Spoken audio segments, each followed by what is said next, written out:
m'occupe de la communication institutionnelle au sein de Greenpeace France. La communication institutionnelle, c'est un vaste terme pour désigner en fait tout ce qui a attrait l'image de l'association, les projets institutionnels, transversaux, historiques. Donc moi, je ne suis pas rattachée aux campagnes en particulier. Et j'ai une toute petite partie, très petite malheureusement, mais de mon temps de travail qui est dédiée à la communication de Green Voice. Donc c'est dans ce cadre-là que j'interviens aujourd'hui. Alors aujourd'hui, voilà, Elodie vous l'a dit, on va parler un peu de comment on peut espérer, en tout cas essayer de booster sa lutte grâce au vecteur média. Alors voilà, on a 1 heure à peu près. Moi, je peux déborder un petit peu, mais vous, je ne sais pas. Donc voilà. Le fonctionnement, on se l'est dit, hein, moi, je vous fais une petite présentation voilà, de quelques données qui semblent un peu essentielles pour travailler avec des médias. Et puis l'idée, c'est que ça vous aide dans vos problématiques de terrain et de lutte. Euh, Moi, je vais faire une présentation un peu des médias, un peu au sens général et comment s'y retrouver parmi tout ça, parce que le paysage médiatique, il n'est pas si simple en fait. Je vais vous donner quelques clés sur le pourquoi d'un travail média ou d'une communication média, quelques outils aussi et quelques leviers pour essayer de réussir sa communication média, en tout cas je l'espère, et des conseils un peu concrets pour travailler tout ça. Mais je voudrais peut-être revenir sur, il y en a certains parmi vous certaines qui ont répondu à un petit questionnaire. Et ce qu'on constate, c'est que peut-être il y en a certains parmi vous, ou certaines, excusez-moi, qui ont déjà essayé de faire appel à des médias pour un projet de lutte, mais qui ont rencontré des difficultés. J'ai noté par exemple un verbatim qui disait, bah voilà, nous on a un problème avec les médias locaux qui sont très proches du maire, voire même gérés par lui ou par elle, et du coup voilà, c'est toujours le maire qui a le dernier mot. Il y en a d'autres qui disaient que c'était important pour eux de faire connaître leur lutte au-delà du simple voisinage et essayer de rallier des figures emblématiques. Donc voilà, comment on peut essayer de faire en sorte que tout ça ait un peu plus de visibilité. Alors moi, je vais être très honnête et très humble avec vous. Je vais peut-être pas pouvoir répondre à vos problématiques en particulier, mais en tout cas, essayer de vous donner des clés pour que vous puissiez retravailler tout ça. Donc les médias, qui sont-ils et comment s'y retrouver? Donc c'est pas si simple. Peut-être alors et je voulais aussi m'excuser, peut-être certaines d'entre vous, soit travaillent, dans la communication ou dans les médias, soit sont déjà référents communication médias pour un projet, donc peut-être qu'il y a des choses que vous connaissez déjà. Mais en tout cas, voilà, l'idée, c'est de vous donner un peu, des éléments en plus. La presse, c'est vraiment un pilier de la démocratie, c'est même, un contre-pouvoir qui est souvent, présenté comme le 4e pouvoir, donc ça a vraiment une puissance d'impact, très importante. Elle repose sur des valeurs fondamentales qui sont un peu malmenées ces derniers temps, il faut le dire, mais que c'est important de rappeler, je pense. C'est la liberté de la presse et son indépendance, ça on y reviendra, c'est de moins en moins le cas peut-être. C'est le secret des sources et la neutralité. La neutralité, c'est un point sur lequel j'insiste aussi beaucoup parce que on y reviendra peut-être aussi, mais voilà, la tonalité d'un document destiné aux médias et à la presse, c'est pas la même tonalité qu'un document militant, par exemple. Voilà. Et après, quand on parle de neutralité, on parle par rapport aux faits. Ça n'empêche pas qu'il y ait plein de médias qui soient d'un bord politique ou d'un autre et qui n'ont pas une neutralité politique. Mais là, on parle de la neutralité par rapport aux faits. Et puis après, au sein des médias, j'imagine que vous le savez, mais c'est toujours bien de le rappeler, il y a quand même une multitude de profils qui vont faire que les personnalités qui travaillent au sein des médias ne cherchent pas forcément les mêmes infos en fonction de leur profil. Et puis, il faut aussi pouvoir faire le tri là-dedans et savoir quelles personnes sont les bonnes personnes pour nous. Voilà, là j'ai mis quelques exemples, éditorialiste, pigiste, investigation, info générale, secrétaire de rédaction, etc. C'est tout un tas de métiers comme ça. Et il y en a peut-être, je donne un exemple, il y a quelque chose qui revient souvent, c'est de dire, ah bah oui, lui, elle, il est pigiste, du coup je vais plutôt d'abord prendre le rédacteur principal, mais en fait, c'est pas forcément vrai ça dépend vraiment de la façon dont sont organisés les médias. Donc l'idée, c'est d'arriver à identifier les profils, on y reviendra.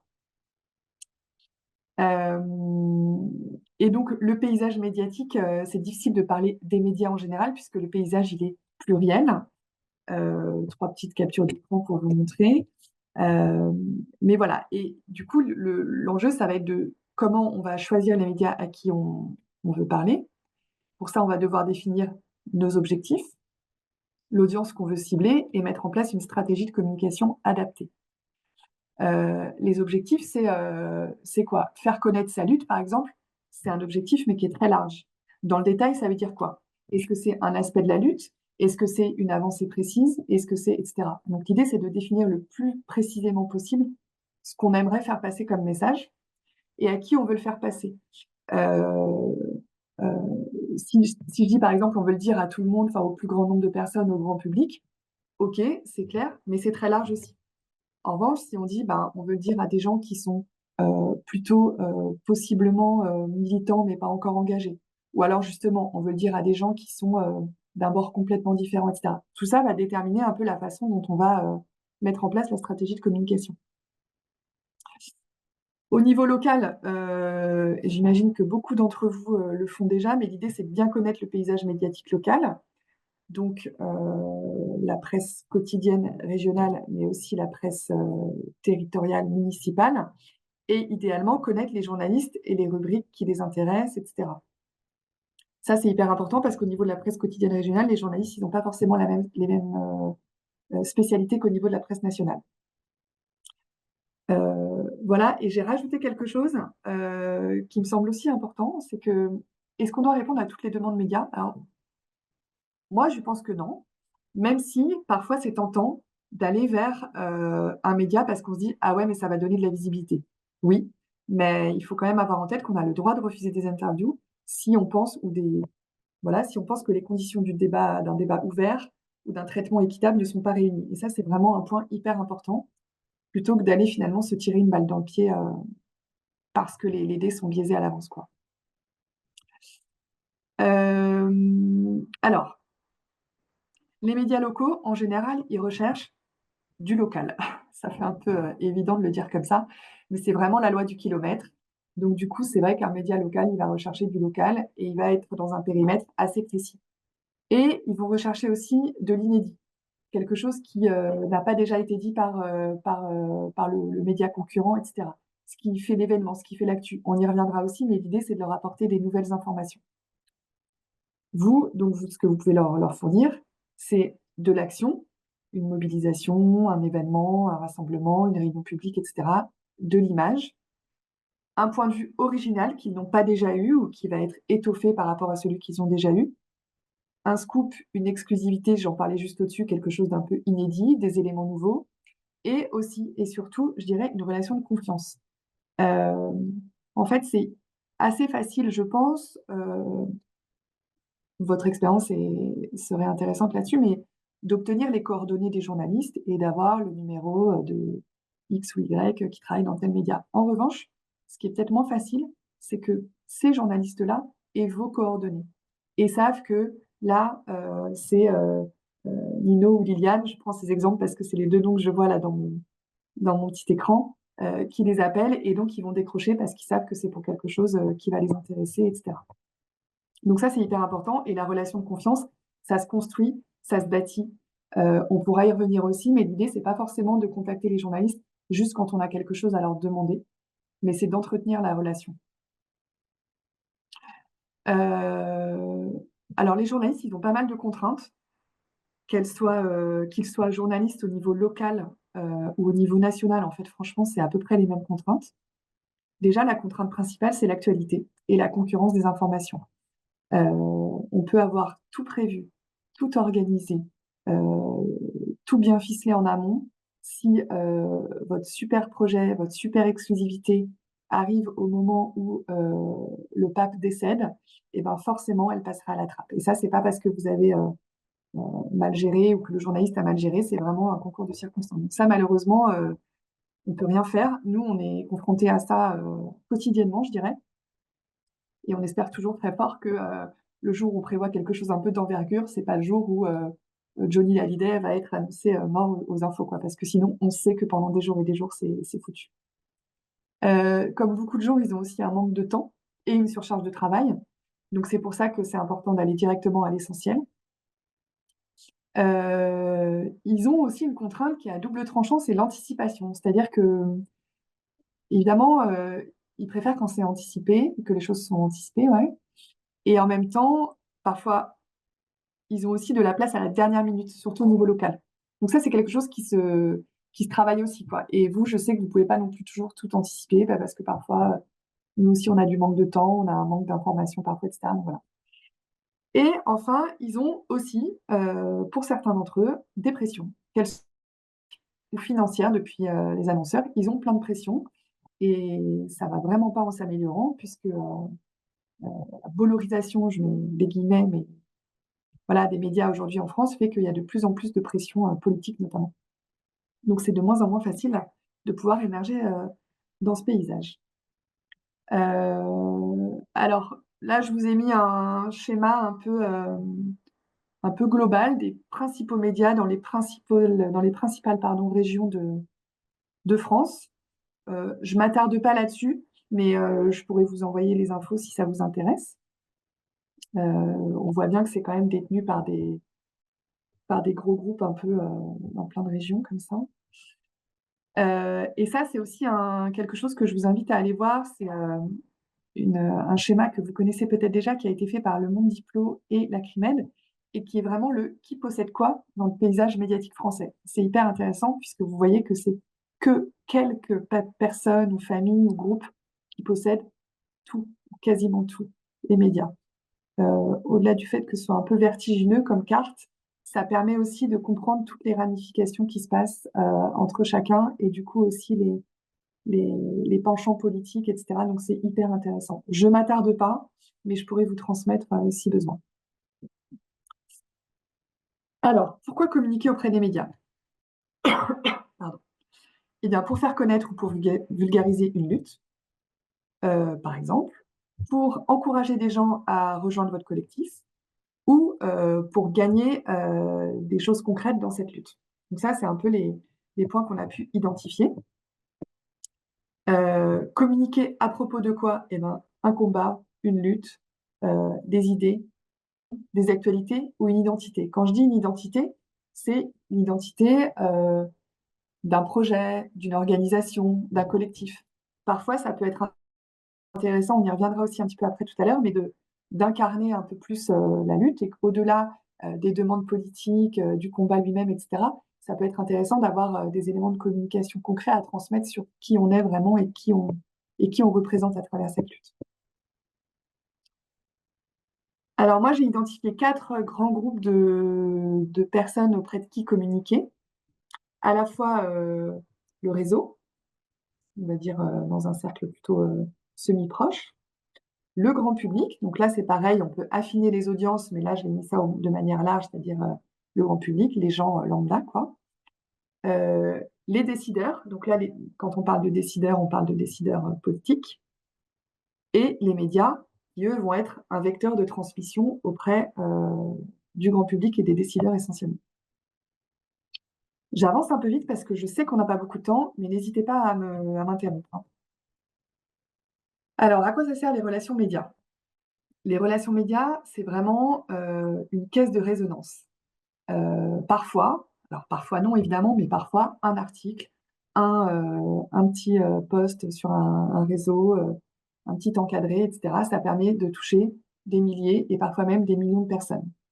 Ça a une forte influence sur les décideurs et les décideuses politiques. Et ça alimente les débats. C'est-à-dire que parfois, on va pas, votre sujet ne va pas être repris en tant que tel comme vous l'auriez voulu, par exemple, mais ça va permettre d'engranger d'autres sujets qui vont, eux, faire le débat. Et ça, c'est intéressant aussi. Du coup, voilà, bah là, je pense que je vous apprends rien. C'était un peu pour vous dire comment s'informent les audiences, téléphone, radio, télé. Oui, la télé existe encore hein, auprès de différentes audiences, contrairement à ce qu'on croit, mais elle est toujours présente. Alors, ce qui est intéressant de savoir, c'est où s'informent les décideurs et les décideuses. Alors, sur 3 types de supports essentiellement. La presse nationale, la presse quotidienne régionale, pardon, la presse nationale, la presse quotidienne régionale et les réseaux sociaux. Et tout ça est compilé dans une revue de presse qui est faite par leur équipe, qui va reprendre les principaux titres, les principaux articles, etc. Je précise là aussi quelque chose qui est peut-être évident, mais les décideurs politiques de tous bords s'informent via des médias de tous bords. Voilà. Alors, quels outils et quels leviers pour réussir sa communication média? Je me dis que ça fait un peu prétentieux de le voir comme ça. Donc, on va dire pour tenter de réussir sa communication média, ce sera peut-être un peu plus humble. Là, je vous ai fait ce qu'on appelle un nuage de mots avec plein de mots qui sont liés à la communication et aux médias. Voilà, les relations, le web, convaincre, l'influence, l'interview, l'expertise, le résumé, l'agenda, la narrative, les relances, le dossier presse. Voilà, tout un tas de mots qui évoquent pas mal de choses pour le travail de communication avec les médias. Alors, l'idée, c'est de se créer des outils. L'idée, c'est de bien s'organiser. Idéalement, moi je dirais, dans une lutte, dans un collectif, dans une asso, dans une structure, dans un petit groupe de gens, de citoyens, de citoyennes. Idéalement, il faut quand même essayer de se créer un peu des outils qui vont vous servir tout au long de votre combat, en fait. Si vous déployez ces outils juste au moment où vous en avez besoin, ça risque d'être un peu bancal. En revanche, si vous arrivez à anticiper un peu, par exemple, et à construire une base de données. La base de données, c'est un fichier dans lequel vous allez recenser des informations sur les journalistes, les médias pour lesquels ils travaillent, ainsi que éventuellement les rubriques dont ils s'occupent, notamment pour le niveau local, et leurs coordonnées. Alors pareil, je ne rentre pas dans les détails du RGPD, qui est le règlement sur la protection des données, mais dans les coordonnées des journalistes et dans les informations que vous avez sur eux dans cette base de données, vous ne pouvez pas avoir des choses très personnelles, par exemple. Vous ne pouvez pas mettre telle personne est mariée avec telle autre personne et ils ont 3 enfants qui sont scolarisés dans telle école, d'accord? Même si ça pourrait vous donner des indications pour, voilà.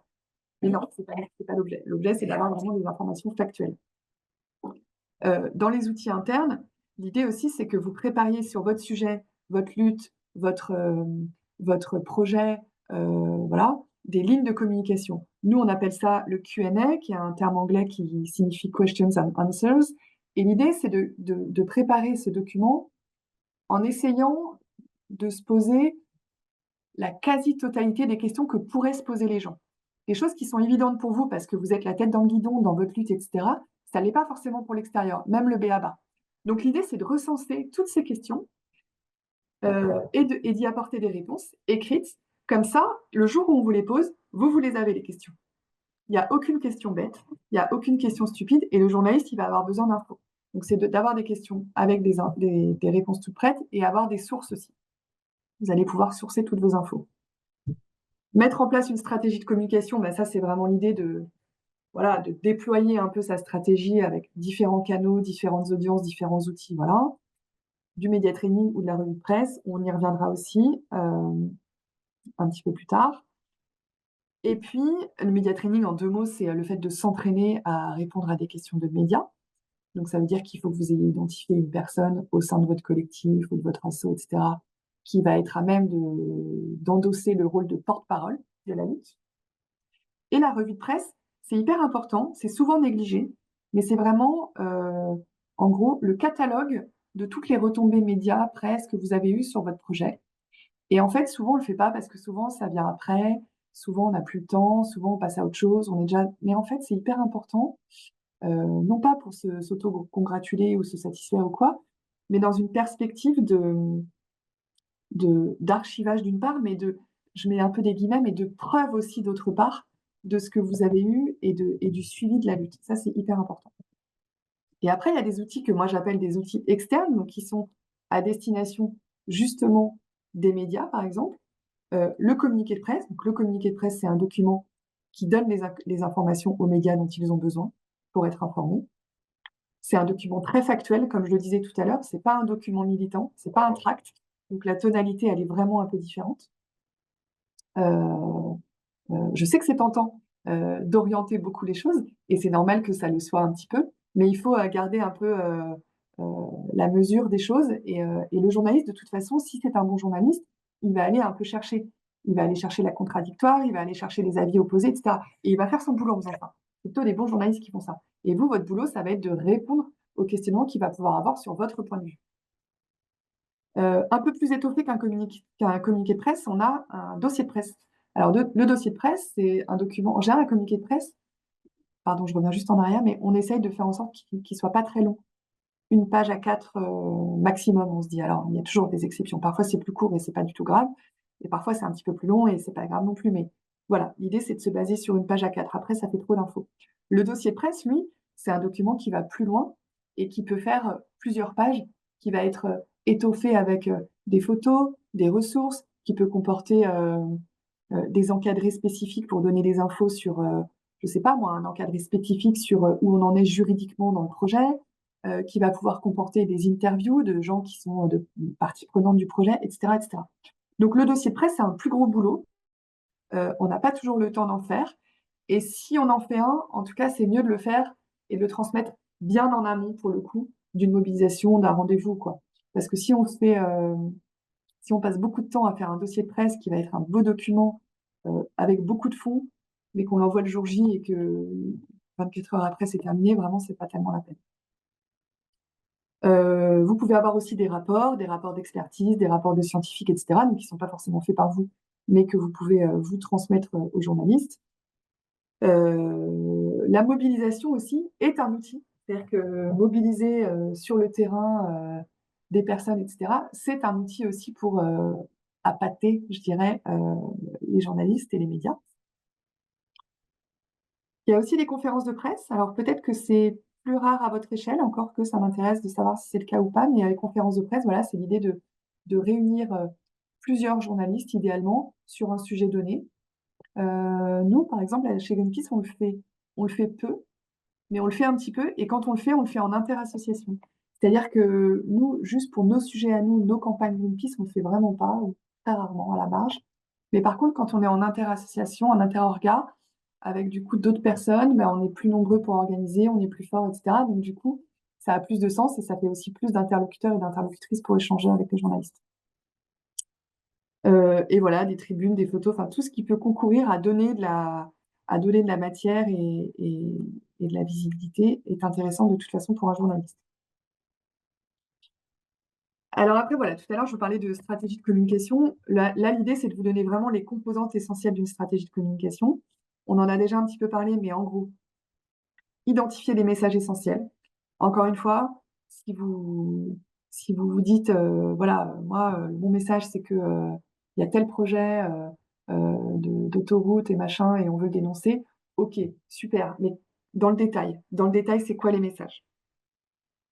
Donc, il faudra aussi pour ça définir les bonnes audiences, puisque tout est imbriqué les uns dans les autres, et donc les audiences vont avec les messages, et les messages vont avec les audiences. On ne s'adresse pas de la même manière à des personnes qui sont retraitées, je dis un peu n'importe quoi hein, comme profil, mais très militantes, et qui vivent dans la ruralité, par exemple, qu'à des jeunes urbains qui ont 30 ans, et qui, voilà. Donc, c'est pas tout à fait la même façon de s'exprimer, c'est pas la même tonalité. Il n'y en a pas d'idées qui sont mieux ou moins bien, c'est pas le sujet. Le sujet, c'est d'adapter son message et sa tonalité à l'audience qu'on veut cibler en priorité. Ou les audiences, ça peut être au pluriel, bien sûr. Euh, Après, il faut bosser vraiment sa narrative, son storytelling. Le storytelling, c'est l'histoire qu'on va raconter. L'histoire qu'on va raconter, alors je mets des guillemets parce qu'on est en général dans des projets qui sont compliqués et éprouvants, mais c'est quand même la jolie histoire. Comment on va pouvoir finalement la rendre intéressante, la rendre donner envie de s'y intéresser, donner envie d'en parler, de la médiatiser, donner envie de la soutenir. Qu'est-ce qu'on raconte pour ça? Est-ce qu'on dit euh, euh, il y a un projet là qui veut s'installer, nanana, c'est un peu nul, c'est un peu chiant, ça, hein. Ou est-ce qu'on dit, bah voilà, avant, il y avait des prés, il y avait des champs, la biodiversité, etc. Voilà, c'est la façon dont on raconte l'histoire. Mettre en place un Q&A, le document ressources, donc ça, j'en ai parlé il y a 3 minutes. Et voilà, réfléchir aux stratégies de diffusion qui vont avec les bonnes audiences et les bons messages. Et incarner la lutte. Alors, incarner la lutte, moi, c'est un point, j'ai commencé à vous l'évoquer tout à l'heure, mais qui me semble absolument essentiel. Là, je parle de incarner la lutte au sens de l'humaniser, en fait. Qui est derrière cette lutte? Qui? Ça peut être plusieurs personnes, c'est pas forcément une personne, mais qui est-ce qui l'incarne? Qui sont les vraies personnes, les vrais gens qui sont derrière cette lutte? Aujourd'hui, on est, je ne vous apprends rien, dans une société des écrans, du digital, etc., mais d'avoir des vrais humains, des vrais gens qui continuent de se battre, qui continuent de lutter, qui sont sur le terrain, etc., c'est vraiment ça qui va faire la différence. Ça peut être une association, un collectif, un ou une citoyenne. Ça peut être une référente ou un référent média. Ça peut être quelqu'un qui a de l'expertise, voilà, qui sait faire face aux critiques. Ça peut être la meilleure personne selon vous dans le collectif pour parler parce que c'est celle qui a du bagou, qui a la tchatche, etc. OK. Ça peut être plutôt le fondateur, la fondatrice du collectif parce que OK. Ça peut être plutôt la personne qui est directement impactée parce que sa maison est située sur OK. Et ça peut être un mélange de ces personnes-là. Mais ce qui est important, c'est d'avoir quelqu'un, quelqu'une ou des personnes qui incarnent et qui vont pouvoir en fait humaniser la lutte, qui vont pouvoir être le visage de la lutte en fait. Je, je veux vraiment que ce soit. J'espère que vous comprenez ça parce que c'est vraiment important. Et d'ailleurs, je suis certaine que dans les exemples autour de nous, il y a forcément des luttes qui nous ont marquées plus que d'autres parce qu'elles étaient bien incarnées ou incarnées même tout court finalement. Alors, l'écueil de ça, et donc il ne faut pas avoir trop d'ego, certes, mais c'est que du coup, il y ait une ou des personnes qui soient les têtes d'affiche, si je puis dire, de la lutte. Et derrière, il y a beaucoup de gens qui soient dans l'ombre. Mais en même temps, c'est aussi la force du collectif. C'est-à-dire que capitaliser, j'ai envie de dire, pardonnez-moi pour l'expression, mais sur les personnes qui vont être bonnes à un moment, bonnes pour le storytelling, etc., etc., c'est aussi comme ça qu'on gagne des points et qu'on va donner envie, quoi. Euh, alors, un bon communiqué de presse, point d'interrogation. Je vais vous en parler rapidement juste après. Mais quand même, juste pour vous le dire, Élodie, je ne sais pas si c'est prévu, mais il y a des ressources quand même qu'on a mis en place. Je le dis là parce que là, le lien qui s'appelle Les secrets d'une bonne communication média reprend quelques éléments de cette présentation et en a d'autres. Et on est aussi en train de finaliser, ou peut-être qu'il est déjà fini, un guide média qui, j'imagine, pourra vous être transmis et qui reprend un peu tous ces éléments et qui rentre même plus dans le détail de tout ça. Un bon communiqué de presse, il permet de donner aux journalistes des informations qu'ils n'ont pas encore, des informations concrètes et précises. Donc, concrètes, c'est par exemple rendez-vous rendez-vous samedi pour la mobilisation à tel endroit à 14 heures. Ça paraît tout bête, mais si on leur dit il y aura dans quelques temps une mobilisation, etc., bon, bah là, c'est un peu flou. L'idée, c'est de leur donner vraiment les infos. Un éclairage différent sur un événement qu'ils couvrent. Alors, ils ont déjà eu des éléments, mais là, vous apportez un nouveau point de vue. Voilà. Et éventuellement, leur donner l'envie de parler d'un événement qui n'est pas sous le feu de l'actualité. Alors, c'est un tout petit peu contradictoire, ça, avec ce que je vous ai dit tout à l'heure, avec l'actualité, etc. Mais en même temps, parfois, il y a des journalistes qui ont la possibilité, c'est rare, mais il y en a quand même, qui ont la possibilité de sortir un peu des clous, qui ont une petite place à droite à gauche. Bon, et ben du coup, ils ont peut-être envie de faire un pas de côté et de couvrir ça. Donc, il faut saisir aussi cette opportunité. Et un communiqué de presse n'est pas, et ça je le répète parce qu'on trouve souvent enfin, voilà, il y a souvent une petite erreur par rapport à ça. Ce n'est pas un tract militant. Ce n'est pas non plus un texte de positionnement, un rapport ou un appel à mobilisation ou un compte-rendu d'expertise. Quand je dis que ce n'est pas un appel à mobilisation, pour préciser, vous pouvez informer les journalistes d'une mobilisation qui aura lieu bientôt et pour laquelle vous aimeriez bien qu'ils viennent pour la couvrir, etc. Bien sûr, mais ce n'est pas un appel à mobilisation. Ce n'est pas un tract syndical. Voilà. Alors, je vous disais tout à l'heure que si vous avez la possibilité d'identifier dans votre collectif, même si vous êtes très peu nombreux, l'idée c'est qu'on est un peu multicasquette, etc., mais un ou une référent média, je pense que c'est quelque chose d'intéressant. Le référent média étant la personne qui va être identifiée par les médias comme le point d'entrée. C'est-à-dire que c'est cette personne-là que les médias vont avoir comme point de contact pour le sujet. Ça fait que les journalistes n'aient pas aussi plusieurs numéros de téléphone, plusieurs contacts. Si on sait que c'est Solène, et ben on sait que c'est Solène et c'est plus simple pour eux. J'appelle Solène pour tout ce qui concerne telles infos. Et voilà. Donc ça, c'est vraiment important. C'est cette personne qui va diffuser toutes les communications à destination des médias, qui va pouvoir faire les relances des journalistes en amont, et qui va mettre en lien ces journalistes avec, éventuellement, si vous en avez, les porte-paroles de la lutte. Parce que le référent média, ce n'est pas la personne qui prend la parole devant les médias. C'est pas le porte-parole. Alors, ça peut être la même personne, surtout dans les collectifs réduits, etc. Évidemment, ça peut. Mais dans l'idée, c'est pas forcément le cas. Le référent média, c'est vraiment le point d'entrée, le point de contact des médias. Voilà.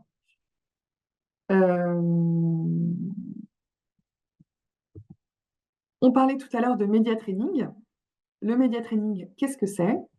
Le média training, c'est l'idée de s'entraîner. Donc, c'est toujours un peu des termes anglais, excusez-moi pour ça, mais c'est l'idée de s'entraîner à répondre correctement à des médias.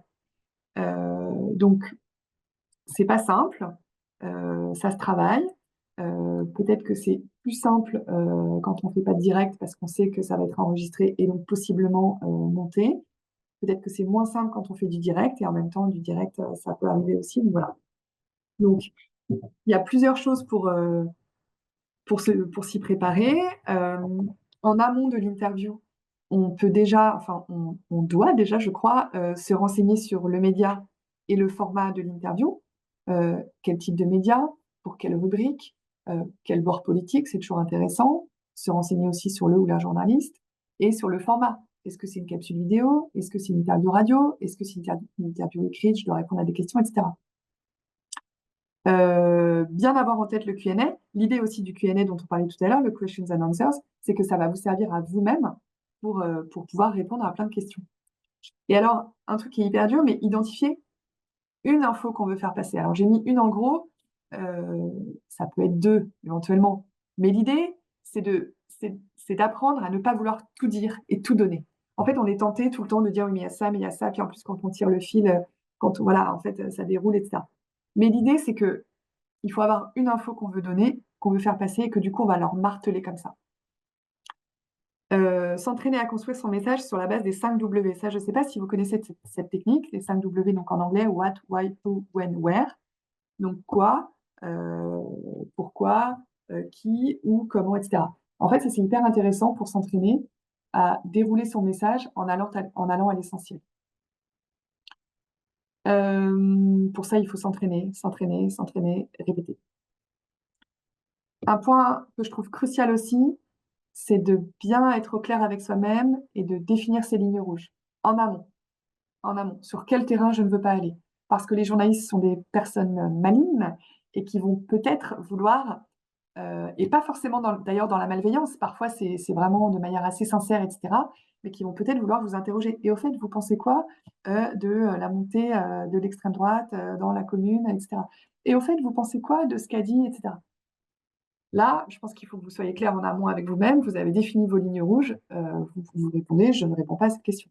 Mais pour ça, il faut s'y préparer parce que sinon, quand ça survient, on est toujours un peu pris de court. Donc ça, c'était en amont de l'interview. Et pendant l'interview, eh bien, voilà, s'adapter au canal. Est-ce que c'est de la radio? On en parlait tout à l'heure. Est-ce que c'est de la télé? Est-ce que c'est du direct? Est-ce que c'est de l'enregistré? Est-ce que c'est par téléphone?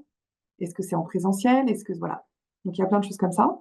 Ne pas hésiter à reformuler les questions pour les radios et les télés notamment. Quand un journaliste vous pose une question, l'idée c'est de pas, par exemple, répondre oui, blablabla ou non, blablabla. Toujours reformuler pour être sûr que vos propos, votre réponse va être bien en corrélation avec la question et pour être sûr aussi que vous avez bien compris la question et que vous allez répondre à ce qui vous a demandé. Faire des phrases courtes, répéter et marteler son message, je l'ai déjà dit. Se sentir libre de décliner, on l'a dit en introduction, mais c'est important. S'adresser aux journalistes en toute confiance. Je pense que on peut se dire, on peut avoir une forme de défiance avec les médias, etc. Mais on peut se dire que si vous avez accepté cette interview, ce rendez-vous avec le journaliste ou la journaliste, et que vous êtes en confiance, alors il faut que cette confiance soit réciproque et soit palpable. C'est important. C'est important pour ne pas que vos propos soient déformés. C'est important pour la suite de votre relation avec, etc. Et un truc essentiel aussi, ne jamais oublier que le off n'existe pas. Alors le off, c'est quoi? C'est tout ce qui va se dire ou se faire comprendre hors interview. Par exemple, en amont de l'émission, on s'est dit que parce qu'on était à l'aise et après le direct commence. Ou alors, après l'émission, on s'est dit que machin. Ou alors, j'ai répondu par écrit au journaliste, mais en complément, je lui ai passé un petit coup de fil pour lui donner 2, 3 infos en off, mais voilà, Bon, le journaliste, il peut être très sympa, il peut être dans une relation de confiance avec vous, etc. Il va quand même faire son boulot. Donc son boulot, c'est d'avoir de l'info. Donc le off n'existe pas puisque toutes les infos que vous aurez pu lui dire en off pourront être utilisées. Donc faire vraiment attention à ça. Et après l'interview, 4 points essentiels à mon sens. Si l'article ne vous convient pas, ce qui est possible, ou le sujet télé, etc. L'idée, c'est de ne pas le critiquer publiquement. Ça va vous décrédibiliser pour le coup, pour la suite avec ce média, mais aussi avec d'autres médias. En revanche, s'il y a une erreur factuelle, vraiment une erreur factuelle dans l'article, alors là, vous pouvez contacter le journaliste en disant, mais non, c'est pas vrai. Tu as dit que c'était que 1000 personnes impactées. Or, moi, je t'ai dit que c'était 4 millions de personnes impactées. Donc ça, c'est faux. Donc lui, tout ce qui est digital, etc., ça peut se corriger en 2 secondes. Et après, pour les choses qui sont imprimées ou enregistrées, il peut y avoir un erratum qui peut être fait par la rédaction. Voilà. Donc vraiment, ça vaut vraiment le coup de le dire.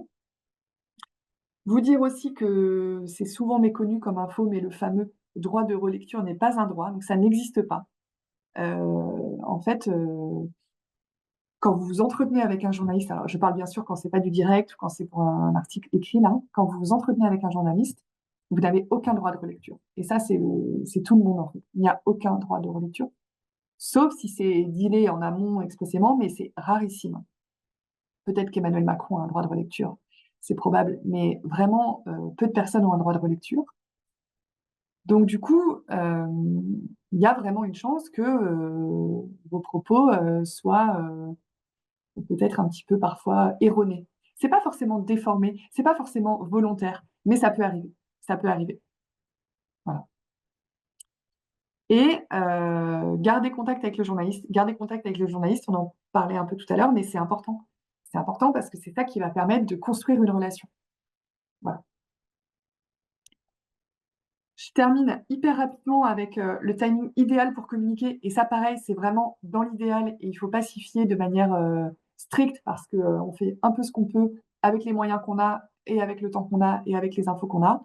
Mais si on a plein de moyens, plein d'infos et plein de temps, alors dans ce cas, le planning idéal, c'est en amont et avant le jour J de la mobilisation ou quoi, de préparer tous les éléments de communication, de mettre en place la stratégie, de faire le communiqué bien en amont, d'avoir son fichier presse à jour, oh là là, excusez-moi, etc. D'envoyer le communiqué un petit peu en amont aussi, et de pouvoir avoir le temps de faire des relances. Allô, bonjour, est-ce que vous avez bien reçu mon communiqué? Est-ce que ça vous intéresse de venir samedi 12 parce que nan, etc. Ok, merci. Le jour J, ça permet, si on a eu tout ce travail en amont, d'avoir plus de place pour l'échange et d'être disponible humainement avec l'équipe des journalistes qui sera là. Si vous avez des relais sur les réseaux sociaux, ça permet aussi de les mettre en place. Et après, tout ça, c'est vraiment dans un monde idéal où on a beaucoup de temps. Après, quand on a du temps, on peut faire sa revue de presse, donc compiler tous les articles de presse et toutes les parutions médias qui sont sortis sur le sujet. Éventuellement, envoyer des infos complémentaires aux journalistes pour le suivi. Voilà.